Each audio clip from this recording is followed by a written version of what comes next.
근데 개성 평양항 고속도로에 탁 탔는데 저희 관광버스 10대에는 차가 한 대도 없는 거예요. 뛰어다니는 움직이는 차가 없는 거예요. 저도 이제 뭐 한국에 있으면서 이제 개성 관광을 중심이니까 엄청나게 설레서 갔어요, 사실은. 설레서 가면서 야, 과연 북한이라는 데는 어떨까? 어?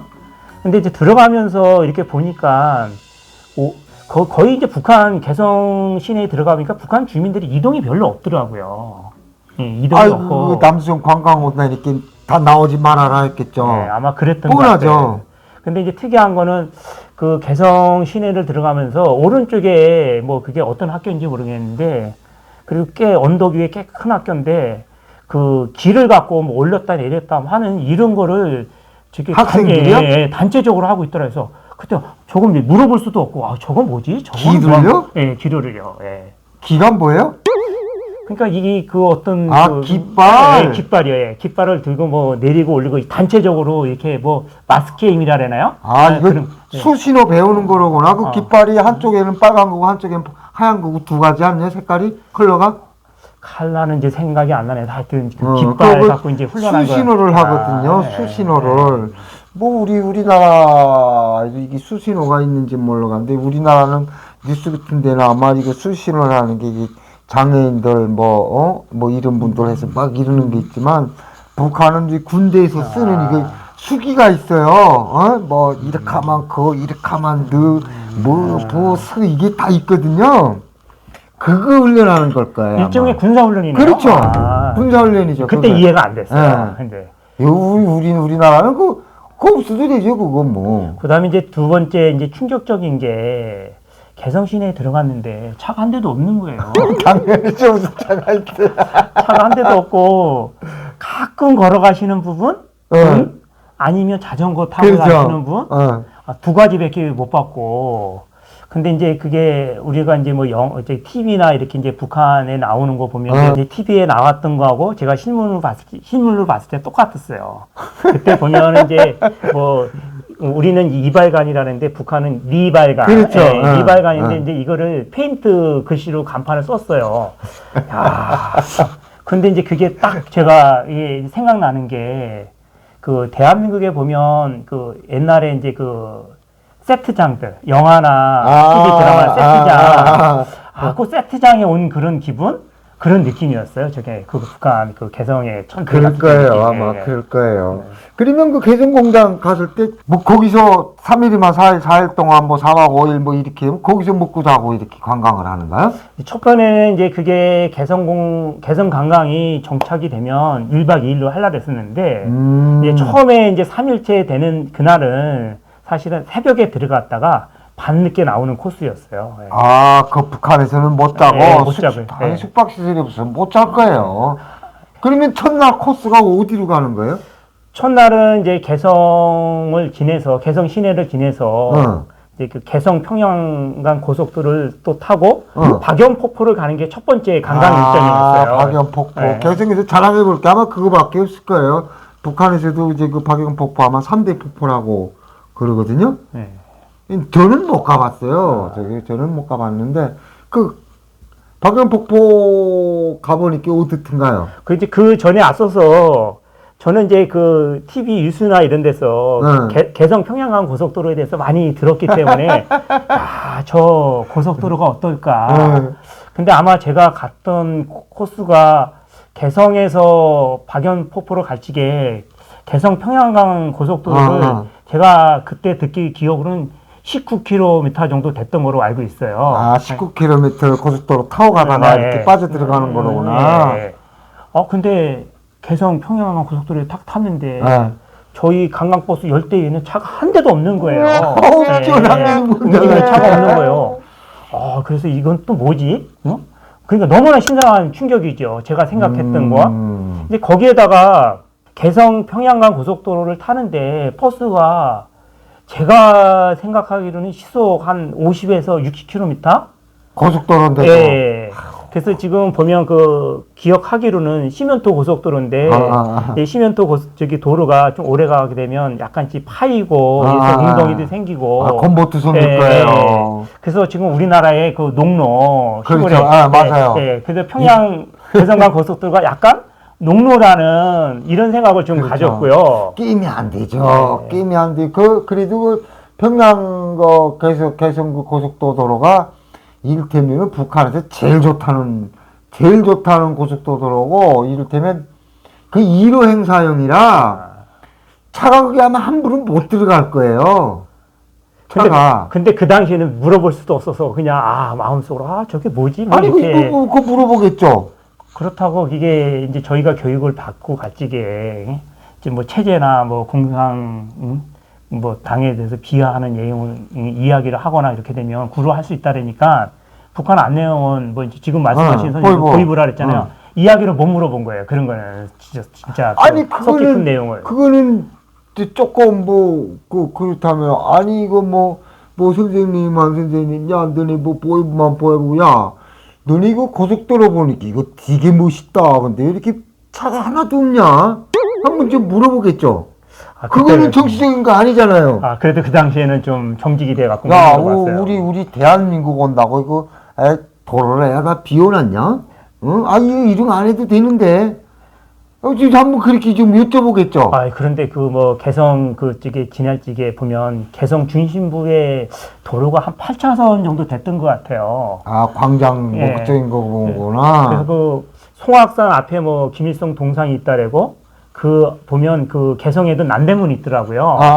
그 남대문에서 일직선으로 있는 도로가 제 기억으로는 한 4km에서 한 6km 정도. 꽤 넓네. 꽤. 근데 그 광장에 그 큰 도로에 차가 한 대도 없었어요. 그러니까 뭐 약간 이제 그런 거를 비춰봤을 때 꽤 끝났죠. 뭐 이해도 좀 됐죠. 이제 그 개성 평양간 고속도로 거기서 또 더 충격적인 거는 이제 개성 평양 고속도로를 한 19km 가다가 우측으로 빠져야지만 이제 박영폭포가 들어가는데 그렇죠. 제 생각에는 한 5, 6km 정도 들어간 것 같아요. 근데 그 당시에 보면 거기는 아스팔트의 도로인 것 같았는데 그 차의 경계선이 있는 게 없었어요. 그냥 포장만 돼 그렇죠. 있었어요. 그럴 거예요 아마. 근데 가면서 이제 민가가 보였는데 그 당시에 우리를 아마 그 버스에 커튼을 칠하라 했던 것 같아요. 근데 그래도 보지 말라고. 그래도 이제 궁금하니까 몰래 살짝 이제 뒤쳐봤죠. 근데 이제 민가를 지나갈 때 보니까 북한 인민군들이 총을 대각선으로 들고 그 마을마다 이제 관광버스를 지날 때는 등만 보이는데 그렇죠. 이 마을을 아예 보고 지키고 있는 그러니까 북한 주민이 저희 지나갈 때는 한 사람도 보이지 않는 거예요. 그렇죠. 창문에서만 보겠죠. 저거 남순 놈들 저거 아주 버스 기가 막힌 거 타고 지금 폭포 구경 가네. 그 얼마나 부럽겠어요. 그래서 가다 보면 뭐 민가도 보이고 그랬는데 그 당시에는 이제 지나가면서 이제 그 농지가 가는데 제가 논은 한 번도 못 봤던 것 같아요. 거기 지나가면서. 근데 밭이 있는데 되게 이제 옥수수를 비고 이제 그 강냉이 뿌리 뿌리만 좀 남아 있는 건데 그게 이제 농사가 잘 됐으면 약간 이제 굵고 이제 좀 튼실하고 그럴 텐데 약간 좀 농사가 안 된 그런 느낌?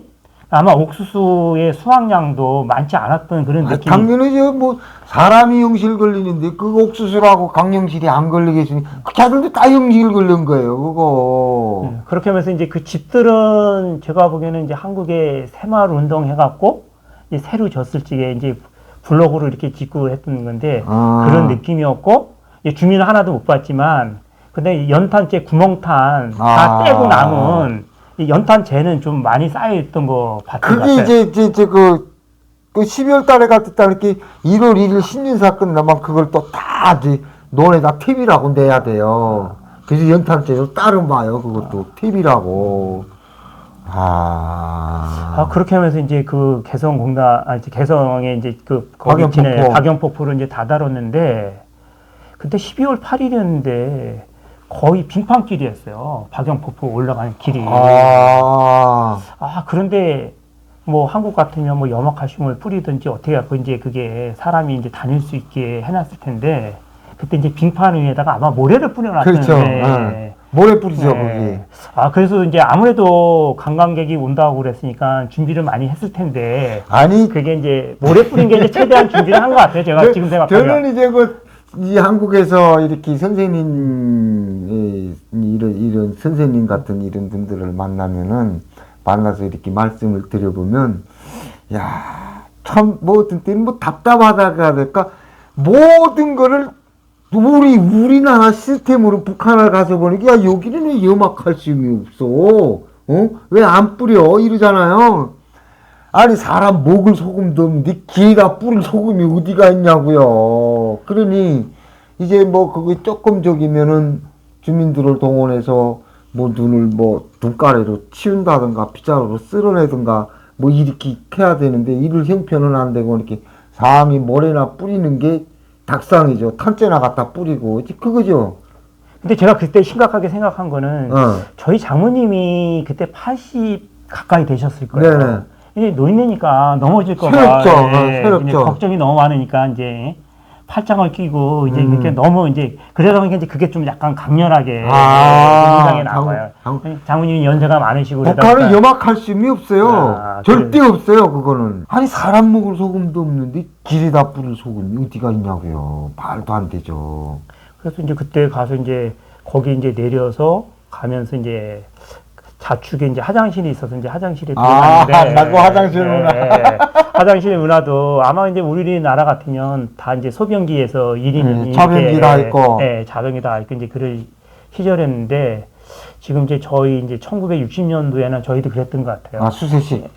아니, 이제 소변 넣는 애가 이제 그 스테인레스로 이게 접어갖고, 한 10사람, 20사람이 쭉 보면 소변이 정중앙으로 이렇게 내려가서. 공동 화장실. 맞아. 근데 그 소변을 오는데 겨울에 소변을 맞던 것 같아요. 하얀 통에다가. 아니, 그걸 버리지 않고. TV고 비료라니까요. 그런데 이제 추니까 그 당시에 이제 보면 그 연탄 난로에다가 한국에서는 새마을 보일러라 그랬는데, 그 당시에 이제 저희는 이제 더 전이죠. 한 70년도 전, 70년도에. 근데 이제 북한은 이제 그게 그 화장실이 얼거나 추울까봐 이렇게 비닐 그 호스로 해갖고 물주머니 녹인다고 이렇게 그냥 그 거미줄 같이 칭칭칭칭 감아놨더라고요. 그냥. 담주선 관광객이 온대는데도 그 모양을 해놨는데, 다른 데는 말을 해서 뭐래요. 그래도 신경 많이 썼을 거예요. 그죠? 그게 엄청 당자금 엄청 들어갔죠. 김정일이가 아까워서 그 돈을 어떻게 다 썼을까, 김정일이가. 그러면은 거기서 작은 것만 보고 큰 거는 해결을 못 해봤나? 큰 거는 안 들어가 봤어요. 합의 한 번이니까 큰 거 그래서 그쪽은 열어본 기억이 없어요. 소변을 받고 이제 저는. 소변만 보고, 거길 가봤어야 진짜 우리 대한민국 이 화장실이 우리가 얼마나 잘 사는지를 거기 가봐야 알거든요. 북한 그 화장실에 가봐야 변속간에. 그래서 이제 거기 이제 지나서 이제 박영포포니까 제가 이제 그 개성 시내에 들어갔을 적에 그 보였던 민둥상 때문에 저 박영포포에 혹시 물은 떨어질까? 12월 달인데 나무가 없으면. 근데 다행인 게 그 박영포포 입구에 가니까 나무가 다 있더라고요. 소나무도 있고. 그래도 거기 유적지니까. 그거는 아마 국가 보호림으로 해서 이제 그 보호를 할 때 이렇게 나무가 당연히 몇 대 있겠죠, 거기는. 근데 이제 박영포포를 보는데 아마 그게 지금 정확하지는 아니지만 그 포포의 높이가 한 20m 정도 될까? 아마 그 정도였던 것 같고, 12월 8일이었으니까 물의 양은 그렇게 많지는 않았어요. 근데 그 앞에 우리가 그 매점이 있거나 이렇게 사 먹을 거나 이런 게 아무것도 없더라고요. 아무것도 없는데 이제 북한 당국에서 이제 어떤 이제 계약을 했는지 모르지만 한국에서 보면 요거 조그만 그 브루스타 개인용 번호 같은 거 거기에다가 주전자에다가 물을 끓여갖고 저기 우리 같은 한국 소리면 녹차, 쌍화차, 메밀차, 인산차 이런 걸 팔더라고요. 파는데 그 한 잔에 $1씩 받는 거예요. 네. 근데 그게 거기서 끓여서 그냥 저희 이제 티 같은 거 하나씩 넣어서 이제 물 줘서 주는 거죠. 그래서 제가 그때 10달러를 냈어요. 10달러를 내니까 저희 이제 일행이 이제 4인. 그렇죠. 또 가이드 안내원 하셨던 분 3분. 이제 그럼 7분이잖아요. 그렇죠. 근데 이제 그 북한에서 석장 남았네. 이제 석장 남았는데 북한 당국에서 와서 이제 파는 이제 그 여자분, 아가씨 분들이 이제 2분. 그러니까 커피숍 같은 것도 없고요. 네, 저는 없어요. 아무것도. 그래갖고 이제 제가 마지막이네. 제가 이제 호기심도 있고, 근데 이제 북한 분한테 처음 만나는 거잖아요. 말도 걸어보고 싶고 그렇죠. 그래서 이제 좀 이쁘게는 생겼던가요? 그렇지는 않았어요. 약간 좀 수수했어요. 제가 그 옷은 어떻게 입었어요? 옷은 지금 뭐 한복, 치마 저고리 같은 거. 겨울인데. 네, 겨울인데. 그래서 짓궂게 저기 뭐 그냥 제가 그랬던 것 같아요. 선생도 뭐 엄청 예쁩니다. 뭐 합니다. 그러면서 제가 서비스로 선생 동무도 한 잔 드리고 그래갖고 그때 이제 그 판매하는 그 여성분 2분하고 또 안내하느라고 제가 커피를 다 되게 인산차를 사줬던 기억이 있어요. 그랬더니 뭐 이쁘다고 하고 뭐 저거 되면 이제 일 없습니다. 그렇죠. 이런 얘기하잖아요. 맞아요. 그래서 저거 무슨 뜻이지? 내가 요즘에 와서 이제 괜찮습니다 하는데 우리 북한 사람들은 그래요. 그 당시에는 저게 무슨 말인지 일 없습니다라는 게 무슨 뜻인지. 그런데 제가 이제 좀 약간 이제 농담식으로 뭐 예쁘다, 뭐 어쩌다 이렇게 하니까 엄청나게 쑥스럽게 생각하시더라고요. 그러면서 제가 이제 그 북한 분을 만났을 적의 그런 느낌이, 진짜 순수하다, 순백하다, 이런 느낌이었어요.